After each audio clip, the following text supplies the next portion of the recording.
Hey neighbor, it's great to see you again. And I know you've been spending a lot of time with Rob the Explorer in the cellar, but I'm super excited to have you back here in the tasting room. And today we're going to talk about food and wine pairings, most specifically white wine and sparkling wine pairings.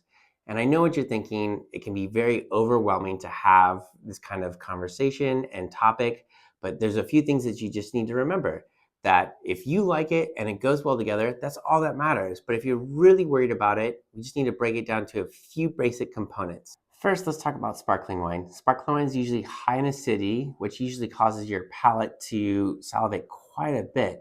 And the best way to balance that out is usually having something salty in that dish, because that salt's going to help clear that saliva out of your palate because it's going to dry it out. And when you go back to that wine, it's going to give you a fresh approach to that wine. When we look at white wine, we need to understand the basic concept of that wine. Is it high acidity or is it a heavy body-driven wine? Because it's going to really help us decide on which foods we should pair with it.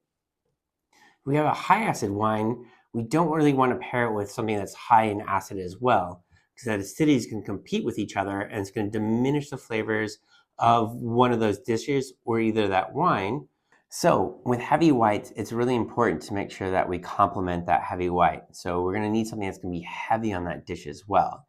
Because one of the worst things that we can do when we're pairing food and wine together is either have that dish outweigh that wine or that wine outweigh that dish. But with all this information, the most important thing is to remember that if you like it with that food, that's all that matters. So hope this helps. Enjoy.